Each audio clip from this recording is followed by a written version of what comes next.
الحمد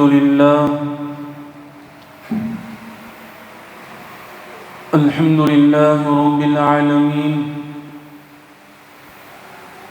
والصلاة والسلام على رسوله وخاتم النبيين وعلى آله الطيبين وأصحابه الأجمعين. أما بعد، فقد قال الله تبارك وتعالى في القرآن الكريم والفرقان المجيد: أعوذ بالله من الشيطان الرجيم، بسم الله الرحمن الرحيم. يا أيها الرسل كلوا من الطيبات واعملوا صالحا إني بما تعملون عليم. صدق الله العلي العظيم. وقال نبينا وحبيبنا وشفيعنا صلى الله عليه وسلم: إن هذا المال حلوة وخضرة، فمن أخذه بطيب نفس بورك له فيه، أو كما قال عليه الصلاة والسلام. புகழ் அனைத்தும் ஏக வல்லோனாகி அல்லாஹ் ஜல்லஷானுஹு தஆலா ஒருவனுக்கு உரித்தாகட்டுமாக. சாந்தியும் சமாதானமும் கண்மணி நாயகம் ரசூலுல்லாஹி ஸல்லல்லாஹு அலைஹி வஸல்லம் அவர்கள் மீதும், அவர்களுடைய அடிச்சுவட்டை அப்படியே பின்பற்றி வாழ்ந்த சத்திய சஹாபாக்கள் மீதும்,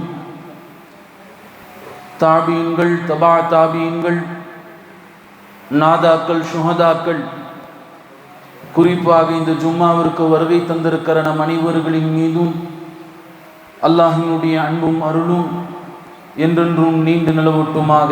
ஆமீன். கண்ணியத்திற்குரிய அல்லாஹ் நல்லடியார்களே, கடந்த சில மாதங்களாகவே நமது ஊர் வியாபாரிகள் ஒரு பதற்றமற்ற நிலையில் தான் இருக்கிறார்கள்.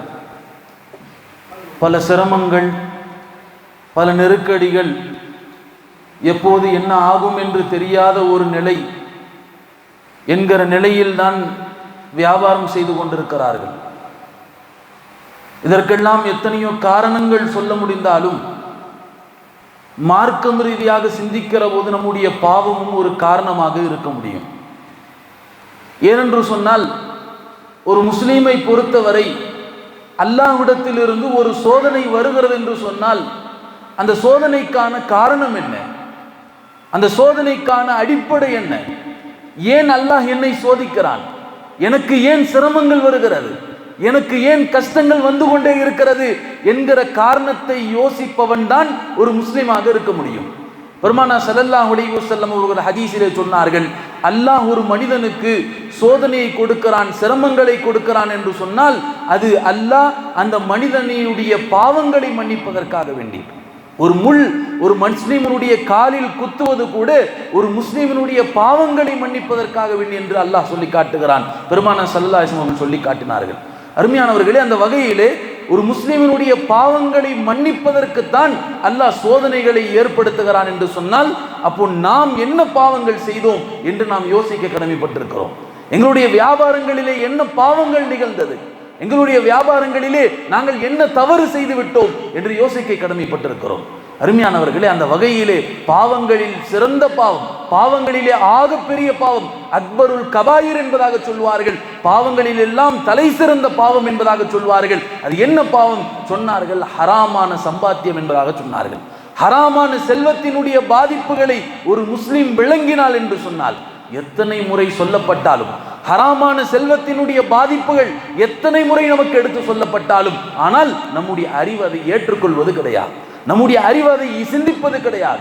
ஏன்? ஹராமான செல்வத்தில் வரக்கூடிய இன்பங்கள், ஹராமான செல்வத்தின் மூலம் வரக்கூடிய பூரிப்பு நிறைய வருகிறது, நிறைய வருகிறது, ஹராமான செல்வத்திலே நிறைய கிடைக்கிறது என்கிற அந்த இன்பம் இருக்கிறது, இந்த ஹராமினுடைய பாதிப்புகளை மறைத்து விடுகிறது என்பதாக சொன்னாங்க. அருமையானவர்களே, ஹராமான ஒரு ஹராம் நம்முடைய வீட்டிற்குள் வருகிறது என்று சொன்னால், எங்களுடைய வியாபாரத்திலே வருகிறது என்று சொன்னால், எங்களுடைய வீட்டிலே ஹராமான செல்வம் கலந்து விடுகிறது என்று சொன்னால், என்னுடைய மனைவிமார்கள் சாப்பிடுகிறார்கள், என்னுடைய குழந்தைகள் சாப்பிடுகிறார்கள், அவர்களுக்கு என்ன நோய் ஏற்படும்? இதனுடைய பாதிப்புகளை நாம் சிந்திப்பது கிடையாது. அருமையானவர்களே, ஹராமான செல்வத்தின் மூலம் ஏற்படக்கூடிய பாதிப்புகள் மிக மோசமான பாதிப்புகள். இந்த உலகத்திலும் அல்லாஹ் நெருக்கடியான ஒரு வியாபாரத்தை தந்து விடுகிறான். நெருக்கடியான ஒரு பரக்கத்தில்லாத ஒரு நோய் நொடி உள்ள ஒரு வாழ்க்கையை அல்லாஹ் ஏற்படுத்தி வருகிறான். மறுமையிலும் மிகப்பெரிய ஒரு நெருக்கடி இருக்கிறது என்பதாக சொன்னாங்க. அருமையானவர்களே, அந்த பாதிப்புகள் என்ன? ஹராமான செல்வம் என்பதாக சொல்லுகிறோம். வெறுமனே வட்டியில் கிடைக்கிற பணம் மாத்திரம் ஹராம் அல்ல. ஒரு மனிதனை அடித்து பிடுங்குவதும் ஹராமாக இருக்கிறது. ஒருத்தவனை மோசடி செய்து ஏமாத்தி அதில் சம்பாதிப்பதும் ஹராமான செல்வமாக இருக்கிறது. அது மாத்திரமல்ல, வாக்குறுதி அளித்தால் அந்த வாக்குறுதியை மாற்றம் செய்வது, இது எல்லாம் ஹராமான செல்வத்தினுடைய ஹராமான செல்வங்களாக இருக்கிறது. ஆக ஹராமால் பாவத்தில் கிடைக்கக்கூடிய அத்தனை செல்வங்களும் இது ஹராமான செல்வம் என்பதாக சொல்லி காட்டினான். ஹராமினுடைய செல்வத்தினுடைய பாதிப்புகள் என்ன? எத்தனை பாதிப்புகள் இருக்கிறது?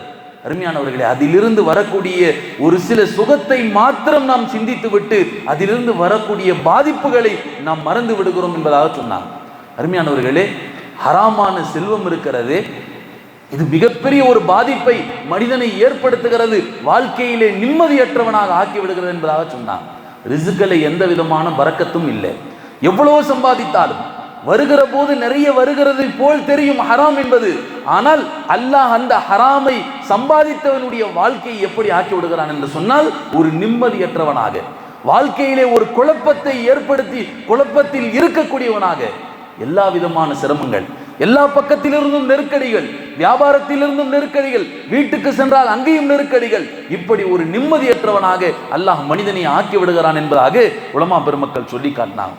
அருமையானவர்களே, ஹராமான செல்வம் இருக்கிறது, இது மனிதன் அப்பொழுது வரக்கூடிய இன்பத்தை மாத்திரம் யோசித்துக் கொண்டிருக்கிறான். அப்போது வரக்கூடிய சந்தோஷம், அப்போது வரக்கூடிய பூரிப்பு, எனக்கு நிறைய கிடைத்து விட்டது என்பதாக அப்போது வரக்கூடிய பூரிப்பை வைத்து அல்லாஹ் அந்த உலகத்தினுடைய இன்பத்தை வைத்து அதனுடைய பாதிப்புகளை மறந்து விடுகிறான் என்பதாக சொன்னான். உலமாக்கள் சொன்னார்கள், என்ன உலகத்திலே பெரிய இன்பம் இருக்க முடியும்? உலகத்திலே என்ன பெரிய இன்பம் இருக்க முடியும்? உலகத்திலே நாம் பெறக்கூடிய இன்பங்கள் என்ன? பெரிய வீடு இருந்துட்டா போதும், நல்ல சொத்து செல்வங்கள் இருந்துட்டா போதும். இந்த இன்பம் இருக்கிறது, இந்த இன்பம் ஒரு மனிதன் மௌத்துடைய நேரத்தில் ஏற்படக்கூடிய வேதனை இருக்கிறதா இல்லையா? அந்த வேதனையை ஒப்பிடுகிற போது இந்த இன்பத்தை மனிதன் மறந்து விடுவான் என்பதாக சொன்னான். மௌத்துடைய நேரத்திலே சக்கராத்தினுடைய அந்த வேதனையை ஒப்பிடுகிற போது மனிதன் இந்த உலகத்திலே அவனுக்கு கிடைத்த அத்தனை இன்பங்களும் இந்த மரண நேரத்திலே ஏற்படக்கூடிய வேதனை அது மறக்கடித்து விடும் என்பதாக சொன்னான். ஈசா அலைஹிஸ்ஸலாம் அவர்கள் உயிர் கொடுப்பார்கள். சில மனிதர்களை உயிர்ப்பித்திருக்கிறார்கள் ஈசா அலைஹிஸ்ஸலாம். அல்லாஹ் நபி ஈசா அலைஹிஸ்ஸலாம் அவர்களுக்கு அப்படி ஒரு சக்தியை கொடுத்திருந்தான். யாராவது குருடர்களாக இருந்தால் அந்த குருட்டுத்தன்மையை நீக்குவார்கள். யாராவது மௌத் ஆகிவிட்டால் அவர்கள் உயிர் கொடுத்து மீண்டும் அவர்களை எழுப்புவார்கள். இதெல்லாம் அல்லாஹ் ஈசா அலைஹிஸ்ஸலாம் அவர்களுக்கு கொடுத்த அற்புதம். இது ஈசா அலைஹிஸ்ஸலாம் அவர்கள் அப்படியே சென்று கொண்டிருக்கிறார்கள். நாடோடிகளாக பல நாடுகளுக்கு செல்பவர்கள் ஈசா அலைஹிஸ்ஸலாம் சென்று கொண்டிருக்கிற போது ஒரு பெண்மணி கபர் பக்கத்தில் உட்கார்ந்து அழுது கொண்டிருக்கிறார். ஈசா அலைஹிஸ்ஸலாம் கேட்டார்கள், என்ன ஆனது? அந்த பெண்மணி சொன்னால், என்னுடைய மகள் வஃபாத் ஆகிவிட்டாள், என்னுடைய மகள் வஃபாத் ஆகிவிட்டால் நான் உட்கார்ந்து அழுது கொண்டிருக்கிறேன், அல்லாஹ்விடத்திலே துஆ செய்து கொண்டிருக்கிறேன். இரண்டில் ஒன்று நடக்க வேண்டும். ஒன்று, நான் மௌத்தாகி என்னுடைய மகளை நான் அங்கே சந்திக்க வேண்டும் என்பதாக சொன்னார்கள். இல்லை என்று சொன்னால் என் மகள் அவர் உயிரோடு திரும்ப வர வேண்டும். இந்த இரண்டில் ஏதாவது ஒன்று நடக்காத வரைக்கும் நான் அல்லாஹ்விடத்தில் என்னுடைய துஆவை நிறுத்த மாட்டேன், என்னுடைய கையை நான் கீழே இறக்க மாட்டேன் என்பதாக சொன்னார்கள் அந்த பெண்மணி. சரி, ஈசா அலைஹிஸ்ஸலாம் சொன்னாங்க, சரி அல்லாஹ்விடத்தில் வேண்டால் நான் கேட்டு பார்க்கட்டுமா? அல்லாஹ் ஈசா அலைஹிஸ்ஸலாம் அவர்களுக்கு ஒரு அற்புதத்தை தந்திருக்கிறான் அல்லவா? சரி, அல்லாஹ்விடத்திலே அந்த அற்புதத்தை பயன்படுத்தி நான் ரப்பிடத்திலே துஆ செய்ய வேண்டுமா, செய்யட்டுமா என்பதாக கேட்கிறார்கள். ஈசா அலைஹிஸ்ஸலாம் தொழுது அல்லாஹ்விடத்திலே கேட்கிறார்கள், யா அல்லாஹ், இந்த பெண்மணிக்கு உயிர் கொடுப்பாயாக என்று அல்லாஹ்விடத்திலே துஆ செய்கிறார்கள். ஈசா அலைஹிஸ்ஸலாம் துஆ செய்த மாத்திரத்திலேயே முதல் முறை துஆ செய்கிறார்கள், கபரு குலுங்குகிறது. இரண்டாவது முறை துஆ செய்கிறார்கள், இன்னாரினுடைய மகள் இன்னாரை நீ எழுப்புவாயாக என்று துஆ செய்கிறார்கள். கபர் அங்கே பிளக்கிறது. மூன்றாவது முறை துவா செய்கிறார்கள், இன்னாரினுடைய மகள் இன்னாரை எழுப்புவாயாக என்று துவா செய்த மாத்திரத்திலேயே அந்த கபரில் இருந்து முடியை விரித்துக் கொண்டு மண்கள் எல்லாம் உதறிய நிலையிலே அந்த பெண்மணி கபரில் இருந்து இருந்திருக்கிறார் என்பதாக சொன்னார். இப்ப எழுந்த உடனே என்ன சொன்னாங்க தெரியுமா? அந்த பெண்மணி எழுந்த உடனே சொன்ன முதல் விஷயம், ஏமா எனக்கு இன்னொரு முறை மரண வேதனையை கொடுத்து விட்டா என்பதாக கேட்டான். நான் ஒரு முறை மூத்தாகி விட்டேன், ஒரு முறை எனக்கு ஏற்பட்ட மரண வேதனையை என்னால் தாங்கிக் கொள்ள முடியவில்லை, நீ எனக்கு உயிர் கொடுத்து இன்னொரு முறை எனக்கு மரண வேதனையை தந்து விட்டாயே, நான் இன்னொரு முறை மூத்தாக இருக்கிறேன், இன்னொரு முறை எனக்கு சக்கராத்தினுடைய வேதனை இருக்கிறது என்று சொல்லிவிட்டு சொன்னார்கள், உலகத்திலே ஏற்படக்கூடிய மரணத்தின் நேரத்திலே ஏற்படக்கூடிய அந்த வேதனை இருக்கிறது, உலகத்தில் மனிதன் சந்தித்த அத்தனை இன்பங்களும் அந்த வேதனை மறக்கடித்து விடும் என்பதாக சொன்னார். எவ்வளவு நிம்மதியா வேண்டுமானால் வாழட்டும், எத்தனை பங்களாக்களில் வேண்டுமானாலும் வாழட்டும், எப்படிப்பட்ட மாளிகையில் வேண்டுமானால் வாழட்டும், ஆனால் மௌத்து நேரத்தில் ஏற்படக்கூடிய வேதனை இருக்கிறதே, இந்த வேதனை இது அத்தனை இன்பங்களையும் மறக்கடித்து விடும், எனக்கு இன்னொரு சிரமத்தை கொடுத்து விட்டாயே என்று அந்த தாயை பார்த்து சொல்கிறார்கள். ஈசா அலைஹிஸ்ஸலாம் அவர்களை பார்த்து சொன்னார்கள், ஈசா அலைஹிஸ்ஸலாம் அவர்களே, என்னை மீண்டும் அல்லாஹ்விடத்திலே துஆ செய்யுங்கள், மரண வேதனை இல்லாமல் நான் மௌத்தாக வேண்டும், என்னை கபருக்குள்ளே அனுப்பிவிடுங்கள் என்பதாக சொன்னார். அருமையானவர்களே, உலகத்தில் ஏற்படக்கூடிய இன்பங்கள் இவ்வளவுதான். மனிதன் வேதனையில் மௌத்து நேரத்தில் ஏற்படக்கூடிய வேதனை அத்தனை இன்பங்களும் மறக்கடித்து விடும் என்பதாக சொன்னார். இந்த இன்பத்துக்கு தானே வட்டி, இந்த இன்பத்துக்கு தானே ஹராமினுடைய செல்வம், ஹராமில் சம்பாத்தியம். நாங்கள் ஹராமிலே சம்பாதித்து விட்டால் உலகத்திலே இன்பமாக வாழலாம், ஹராமிலே சீக்கிரம் கிடைச்சிடும் எங்களுக்கு பணம், உலகத்திலே நாங்கள் எவ்வளவு இன்பமாக வேண்டுமானாலும் நாங்கள் வாழ முடியும், நாங்கள் விருப்பப்படி எங்களுடைய விருப்பப்படி நாங்கள் பங்களாக்களை கட்டிக்கொள்ள முடியும், எங்களுடைய விருப்பப்படி நாங்கள் எங்களுடைய வாகனங்களை வாங்கி கொள்ள முடியும். காரணம் எங்களுடைய விருப்பம், எங்களுடைய இன்பம், அதன் மூலமாக நாங்கள் ஹராமை சம்பாதிக்கிறோம் என்பதாக சொன்னார். அருமையானவர்களே, ஹராமானுடைய செல்வத்தினுடைய பாதிப்புகளை குறித்து இன்றைக்கு அந்த இன்பம் ஹராமான செல்வத்தினுடைய பாதிப்புகளை மறக்கடித்து விடுகிறது என்பதாக உலமாக்கள் சொல்லி காட்டினார். அருமையானவர்களே, பெருமானார் ஸல்லல்லாஹு அலைஹி வஸல்லம் சொன்னார்கள், ஒரே ஒரு கவலம் ஹராமை உண்ணுவது இருக்கிறது 36 முறை விபச்சாரம் செய்வதற்கு சமம் என்பதாக சொன்னார். ஒரு கவலம், ஒரே ஒரு கவலம் ஹராமை உண்ணுவது. இன்றைக்கு சாப்பிடுகிற போது என்னுடைய வாய்க்குள் செல்வது இது ஹராமா ஹலாலா என்பதை கூட நாம் சிந்திப்பது கிடையாது. ஒரு கவலம் எங்களுடைய இரத்தத்திலே ஹராம் கலப்பது இருக்கிறது, இது 36 முறை விபச்சாரம் செய்வதற்கு சமம் என்பதாக அல்லாஹ்வுடைய தூதர் சொல்லி காட்டினார். அருமையானவர்களே, ஹராம் இருக்கிறது மிக மோசமான பாவம், அக்பருல் கபாயிர், பாவங்களுக்கெல்லாம் மிக முக்கியமான பாவம், பாவங்களில் எல்லாம் மிகப்பெரிய பாவம் என்று சொன்னால் கொலை, கொள்ளை, விபச்சாரம் இதெல்லாம் ஒரு பாவம், இதெல்லாம் பெரும் பாவம். இந்த பாவங்களை விடவும் மிகப்பெரிய பாவம் என்று சொன்னால் அது ஹராமனுடைய சம்பாத்தியம், ஹராமான செல்வம், வட்டி என்பதாக சொல்லி காட்டினார்கள். அருமையானவர்களே, இன்னைக்கு வட்டி வாங்கிறது அல்லாஹ்வின் மீதான நம்பிக்கை போயிருச்சு. வட்டியில் வைக்கக்கூடிய நம்பிக்கை விடவும் அல்லாஹ்வின் மீதான நாம் வைக்கக்கூடிய நம்பிக்கை இருக்கிறது, அது சென்று விட்டது, அல்லாஹ்வின் மீதான நாம் நம்பிக்கை குறைந்து விட்டது என்பதாக சொன்னார். வட்டியில் அதிகமான நம்பிக்கை வைக்கிறோம். ஒரு வியாபாரம் ஆரம்பிக்க வேண்டும் என்று சொன்னால் ஒரு நகையை வித்து வியாபாரம் செய்யலாமே, ஒரு நகையை வித்து வியாபாரம் செய்யலாமே, ஆனால் நாம் என்ன செய்கிறோம் தெரியுமா? அந்த நகையை கொண்டு போய் பேங்க்ல வைக்கிறோம்.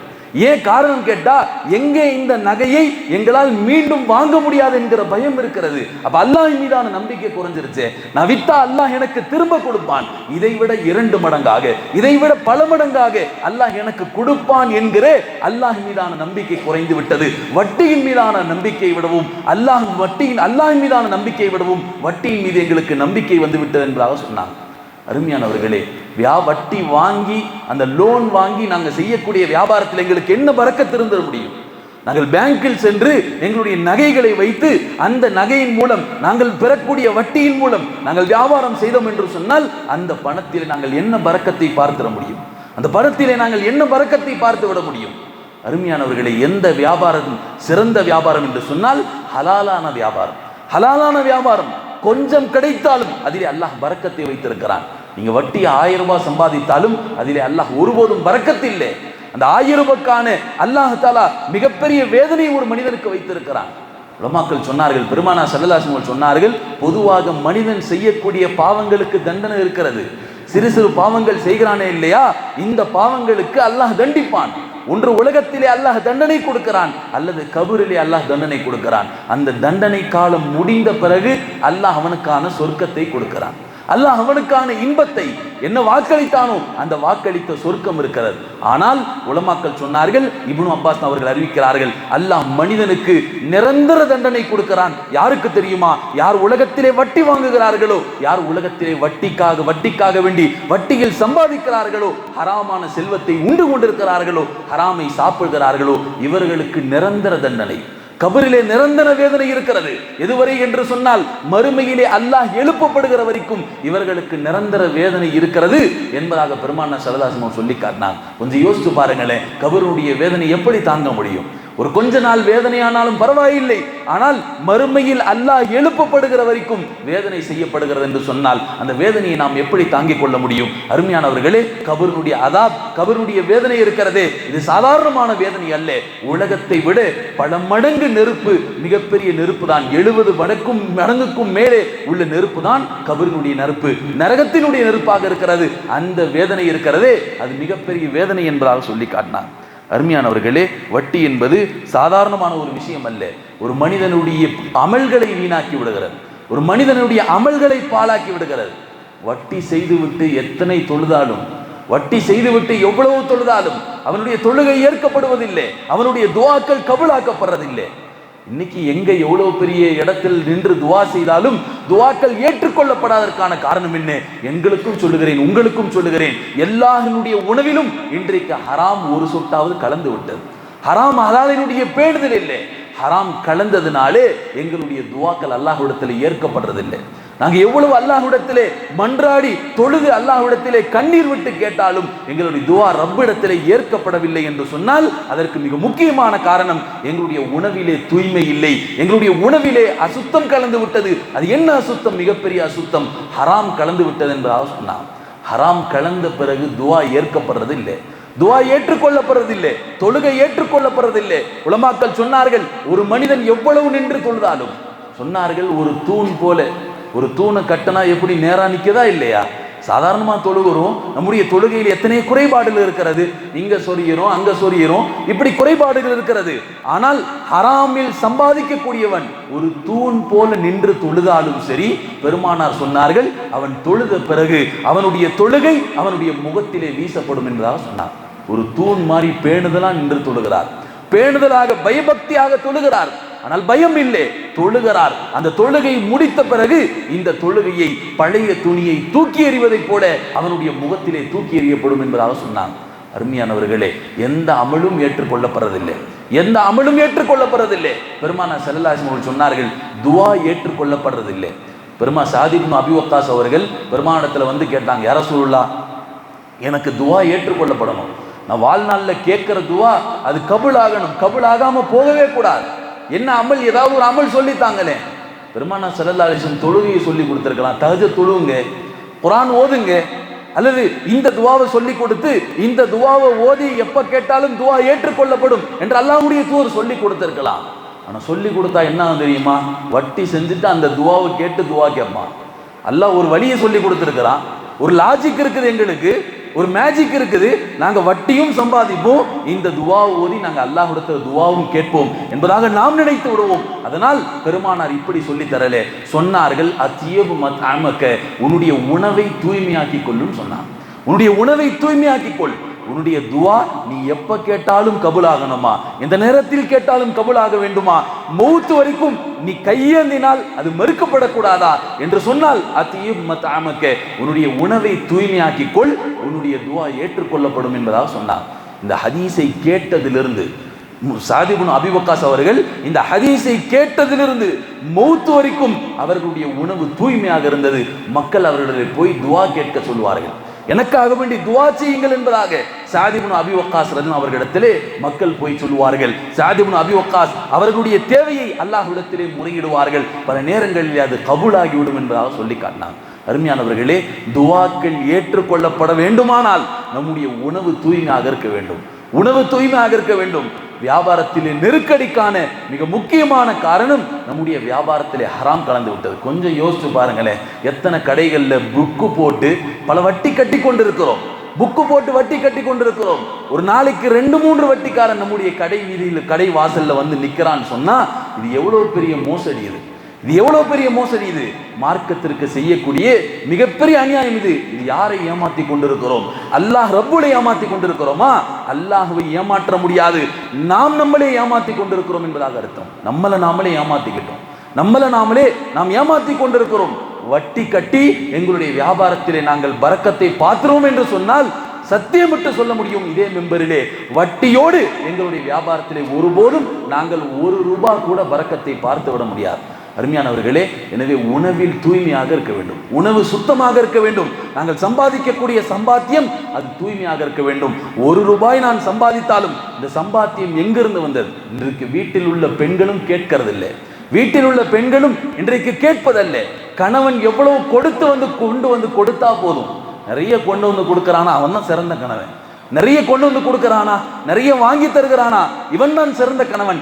ஆனால் அது எங்கிருந்து வாங்கி தருகிறான், எங்கிருந்து இந்த பணம் வருகிறது என்று கேட்கக்கூடிய பெண்மணிகள் எத்தனை பேர்? சஹாபி பெண்மணிகள் கேட்டார்கள். ஃபாத்திமா ரலியல்லாஹு அன்ஹா அவர்களுடைய மடியிலே ஹஜ்ரத் அலி அவர்கள் 4 திர்ஹத்தை கொண்டு வந்து போட்டது பொழுது, 60 திர்ஹத்தை கொண்டு வந்து போட்டது பொழுது கேட்டார்கள் ஃபாத்திமா ரலியல்லாஹு அன்ஹா, இது எங்கிருந்து வந்ததுன்னு கேட்டான். இது எங்கிருந்து வந்தது? நான் கொடுத்தது 4 திர்ஹம் தானே, 4 திர்ஹத்தை கொடுத்தேன், இந்த திர்ஹம் இத்தனை திர்ஹம் எங்கிருந்து வந்தது என்பதாக ஃபாத்திமா ரலியல்லாஹு அன்ஹா அவர்கள் கேட்டார்கள். இன்றைக்கு வீட்டில் இருக்கக்கூடிய பெண்களும் கணவன்மார்களிடத்திலே கேட்பது கிடையாது. என்னுடைய செல்வம் நீங்கள் சம்பாதிக்கிறீர்கள், எந்த வழியில் சம்பாதிக்கிறீர்கள், எப்படி சம்பாதிக்கிறீர்கள், இது ஹராமான வழியில் சம்பாதித்தீர்களா என்று பெண்களும் இன்றைக்கு வீட்டில் உள்ள பெண்களும் கேட்பது கிடையாது என்பதாக பார்க்கிறோம். அருமையானவர்களே, நம்முடைய சம்பாத்தியம் தூய்மையாக இருக்க வேண்டும். நாங்கள் செய்யக்கூடிய அமல்கள், நாங்கள் செய்யக்கூடிய இபாதத்துகள், நாங்கள் கேட்கக்கூடிய துஆக்கள், எங்களுடைய வியாபாரத்திலே பரக்கத்துகள், நாங்கள் நெருக்கடி இல்லாமல், யாருடைய பிரச்சனையும் இல்லாமல், எந்த அரசாங்கத்தினுடைய பிரச்சனை இல்லாமல் நாங்கள் வியாபாரம் செய்ய வேண்டும் என்று சொன்னால் எங்களுடைய வியாபாரம் அது தூய்மையான வியாபாரமாக, ஹலாலான வியாபாரமாக இருக்க வேண்டும் என்பதை நாம் மனதிலே பதிய வைத்துக் கொள்ள வேண்டும். அருமையானவர்களே, இன்னொரு விஷயத்தையும் சொல்லி விடுகிறேன். ஒரு விஷயம் பெருமானார் ஸல்லல்லாஹு அலைஹி வஸல்லம் சொன்னார்கள், இன்னன் நஃப்ஸ லம் தமூத ஹத்தா தஸ்தக்மிலு ரிஸ்கஹா. ஒரு மனிதனுக்கு அல்லாஹ் என்ன விதித்திருக்கிறானோ அது நிச்சயமாக வந்து சேரும். நம்பிக்கை வர வேண்டும், அல்லாஹ் மீதான ஆழமான நம்பிக்கை. இன்னன் நஃப்ஸ லன் தமூத, ஒரு மனிதன் நிச்சயமாக மூத்தாக மாட்டான் எதுவரை ஹத்தா தஸ்தக்மிலு ரிஸ்கஹா. ஒரு மனிதனுக்கு அல்லாஹ் எழுதிட்டான், ஒரு மனிதனுக்கு அல்லாஹ் எழுதிவிட்டான் எத்தனை ஆண்டு காலம் இந்த உலகத்திலே வாழ போகிறான், எவ்வளவு ரிஸ்கை உட்கொள்ள போகிறான், என்னவெல்லாம் சம்பாதிக்க போகிறான், இது அத்தனையும் எழுதப்பட்டது. நாம் ஒரு முயற்சி தான் செய்கிறோம். உலகத்திலே நாம செய்யக்கூடியது இருக்கிறது, இது முயற்சி தான் செய்கிறோம். சில பேர் பெருமையா பேசிக்கலாம், நான் சம்பாதிச்சது, நான் சேர்த்தது இல்லை. இது அல்லாஹ் உனக்கு எழுதுனது, அல்லாஹ் உனக்கு எழுதி இருக்கிறான். நீ செய்யற லேசான முயற்சியில் அல்லாஹ் கொடுத்துறான். சில பேர் முயற்சி செஞ்சு கொண்டுதான் இருப்பாங்க, ஆனா அல்லாஹ் அவர்களுக்கு எவ்வளவு எழுதியிருக்கிறானோ அதுதான் கிடைக்கும். நிறைய முயற்சி செய்வாங்க, நிறைய முயற்சி செஞ்சா நிறைய சம்பாதிச்சலான்னு அர்த்தம் இல்லை, கொஞ்சமா முயற்சி செஞ்சாலும் நிறைய சம்பாதிச்சாலும் அர்த்தமும் இல்லை. அல்லாஹ் என்ன விதித்திருக்கிறானோ, என்ன உங்களுக்கு எழுதப்பட்டிருக்கிறதோ அதுதான் கிடைக்கக்கூடியதா இருக்கிறது. எனவே அருமையானவர்களே, நமக்கு என்ன ஆனாலும் என்ன நிகழ்ந்தாலும் கவலை இல்லை. அல்லாஹ் நாங்க எங்கே வியாபாரம் செய்தாலும், எந்த இடத்திலே வியாபாரம் செய்தாலும் எங்களுக்கு எழுதப்பட்ட ரிஸ்கை அல்லாஹ் நிச்சயமாக தருவான் என்கிற நம்பிக்கையோடு எங்கே வேண்டுமானால் நாங்கள் வியாபாரம் செய்வோம், அல்லாஹ் எங்களுக்கான பரக்கத்தை தருவான் என்ற ஆழமான நம்பிக்கையோடு நீங்கள் வியாபாரம் செய்யுங்கள். அல்லாஹ் நிச்சயமாக உங்களுடைய தேவைகளை பூர்த்தி செய்வான் என்கிற விஷயத்தையும் சொல்லிக் கொள்கிறேன். எனவே அருமையானவர்களே, வல்ல ரஹ்மான் நம்முடைய சம்பாத்தியத்தை முழுக்க முழுக்க ஹலாலான சம்பாத்தியமாக அல்லாஹ் ஆக்கி அருள்வானாக. அதே போல மூத்து வரைக்கும் ஹலாலை மட்டும் உண்டு, ஹராமுடைய விஷயங்கள் நம்முடைய இரத்தத்தில் கூட கலக்காமல் அல்லாஹ் நம்முடைய உடலையும் உயிரையும் அல்லாஹ் பாதுகாத்து அருள்வானாக. மூத்தினுடைய நேரத்திலே ஈமானோடு மூத்தாக்கூடிய நல்ல நசீபை அல்லாஹ் நம் அனைவருக்கும் தந்தருள்வானாக. வாஹிரு தஅவானா அல்ஹம்துலில்லாஹி ரப்பில் ஆலமீன்.